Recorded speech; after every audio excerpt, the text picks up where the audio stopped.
Salut! Alors aujourd'hui je vais continuer mon explication sur les valeurs dans la garde-robe et je vais t'expliquer en fait concrètement ce que je veux voir et plus voir dans mes vêtements et pourquoi j'en suis arrivée là. Tout au long de la vidéo je ferai référence à d'autres liens, je les mettrai en barre d'infos et je les signalerai surtout par écrit pour ne pas tout le temps sortir du flux de mon explication.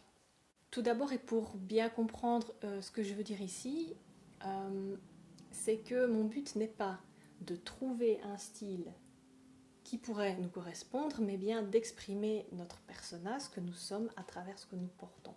Et c'est une tâche assez compliquée parce qu'elle va nécessiter de faire le tri dans tout un tas d'influences extérieures, à savoir la mode, la disponibilité des vêtements, la publicité, le commerce, le male gaze, les influenceurs, les communautés esthétiques très présentes sur TikTok, etc., etc. Alors le lien avec le minimalisme est pour moi évident, mais je vais quand même le formuler à haute voix. Choisir, c'est renoncer, et ça peut être utilisé dans le bon sens du terme cette fois-ci, puisque avoir une idée claire de ce que nous voulons véhiculer, c'est placer un filtre, et donc c'est automatiquement ne plus voir ce qui n'est pas pour nous. Dans ce qu'on est déjà, donc dans ce qu'on a déjà dans sa garde-robe et dans ses futurs achats potentiels. Pour moi, dans tous les cas, il y a un dénominateur commun et c'est le rêve que nous vend le vêtement. Les youtubeuses anglophones parlent de fantasy self. Pour caricaturer, il y a des aspects de ma vie que j'aimerais changer et plutôt que d'agir concrètement, je vais plutôt faire comme si j'étais le personnage principal d'un film. Et c'est mon personnage du coup qui va aller faire du shopping à ma place ou choisir comment m'habiller le matin.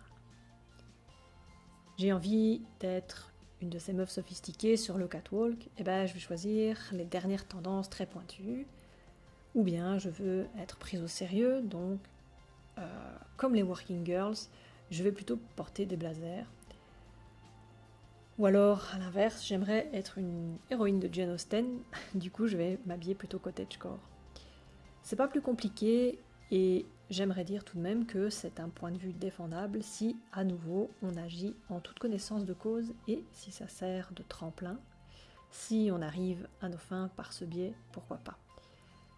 Le problème selon moi là-dedans, c'est que quand on fait ça, on vit dans un futur hypothétique, axé sur ce moi rêvé et idéal, et c'est comme un petit peu une boule à neige avec notre ego dedans. Et pour placer une citation, même si je déteste les citations, l'humilité, ce n'est pas de penser moins à soi, mais de penser à soi moins. Et là, j'aimerais faire intervenir un concept qui s'appelle le body monitoring. En français, surveillance du corps, c'est l'habitude qu'ont les personnes, en particulier de genre féminin, mais pas que, à surveiller leur attitude et leur apparence constamment, dans un but d'être dans la performance, la séduction et la compétition. Comment je me tiens? Est-ce que mes cheveux sont bien? Est-ce que mon maquillage ne coule pas? Est-ce qu'on voit mon décolleté mais pas trop? Cette surveillance est inexistante quand vous êtes seul et se fait de plus en plus forte selon les cercles sociaux. Alors je ne sais pas vous, mais moi, ça me gêne de perdre du temps et de l'attention à ça. À être à la fois le metteur en scène et le personnage principal du film que je voudrais voir. Mon compromis est donc le suivant. Qu'est-ce que je peux porter d'assez confortable pour rester chez moi et avoir un minimum d'estime de moi sans devoir me changer lorsque je vais à l'extérieur? Bien évidemment, ici je ne parle pas de tout ce qui va être relatif à un uniforme de travail ou à une activité spécifique en extérieur. Ça signifie ne plus jamais être mal habillé ou bien trop habillé et privilégier le confort en toutes circonstances pour oublier tout simplement, autant que faire se peut, cette surveillance constante de l'apparence. C'est un petit peu comme le dude dans The Big Lebowski, vous savez que je l'aime bien, mais avec un peignoir plus chic quand même. Concrètement, ça veut dire pour moi restreindre et dégager pas mal de choses, comme les talons hauts, parce que les super-héroïnes qui courent et sauvent le monde en hauts talons, ça me rend complètement dingue. Les jeans extrêmement polluant et beaucoup trop normatif. Les jupes crayons ou les jupes qui entravent les mouvements, pour moi c'est pareil que les corsets du 19e siècle. Les jupes trop courtes ou les shorts, outil privilégié du male gaze, mais dans le même ordre d'idées, les sous-vêtements contraignants ou les pantalons slim trop serrants. Soit ça sert mon confort, soit ça dégage. Les vestes chic et les blazers, parce que je ne suis définitivement pas une working girl, que le capitalisme n'est pas dans mes convictions, et ça va être pareil pour les vêtements de marque ou très chers sans raison valable. Les survêtements, les sweats à capuche, le sport organisé ne me fait pas non plus rêver, donc pourquoi je mettrais des vêtements de sport ? Les colorations pour cheveux qui coûtent cher, qui sont contraignantes et qui reviennent au final à se dire qu'on n'aime pas vraiment nos cheveux comme ils sont.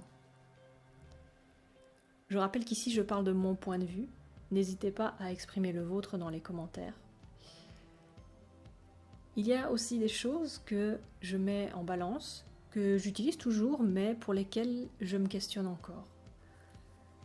Ça concerne les basiques comme les jeans, tout le monde en a, c'est pratique, mais ça n'a pas d'intérêt. Le maquillage, c'est un vaste débat et je cherche encore où est la frontière entre l'empouvoirment et l'aliénation. Les bijoux, qui étaient avant la marque du pouvoir, du prestige social, et qui ont actuellement perdu toute valeur et fonctionnent comme plutôt des accessoires. Une dernière chose, au début de mon parcours minimaliste, je m'étais aussi posé la question du combien. J'ai besoin de combien de hauts, de combien de pantalons, combien de robes si j'en porte. J'avais donc aussi noté un nombre réaliste, selon ma fréquence de lessive, mes activités, etc., de vêtements à avoir dans chaque catégorie. Cette contrainte nous oriente directement vers nos vêtements préférés. C'est aussi le principe des garde-robes capsules, limités à 33 articles. Nos choix vont directement vers nos vêtements préférés. Mais ici, c'est moins restrictif, évidemment. D'ailleurs, je ne suis pas vraiment sûre que des chiffres conviennent à tout le monde, mais c'est une possibilité qui reste ouverte. Par ailleurs, j'essaie de faire en sorte que ce chiffre reste fixe. Si un vêtement entre, ça veut dire qu'un autre, de la même catégorie si possible, sort. C'est un bon moyen pour y réfléchir à 2 fois avant d'acheter quelque chose de neuf.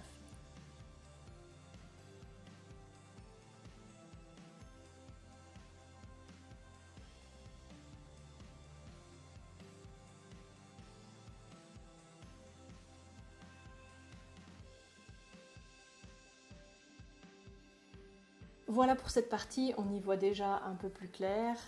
Je pense que maintenant le tri concret matériel peut se faire sans trop d'hésitation, ou en tout cas avec beaucoup plus de facilité.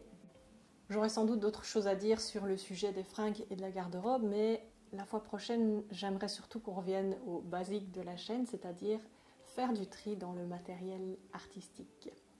Répondre à la grande question, est-ce qu'on peut être artiste et minimaliste à la fois ? N'hésitez pas à vous abonner à la chaîne si ce n'est pas déjà fait, et je vous dis à tout bientôt.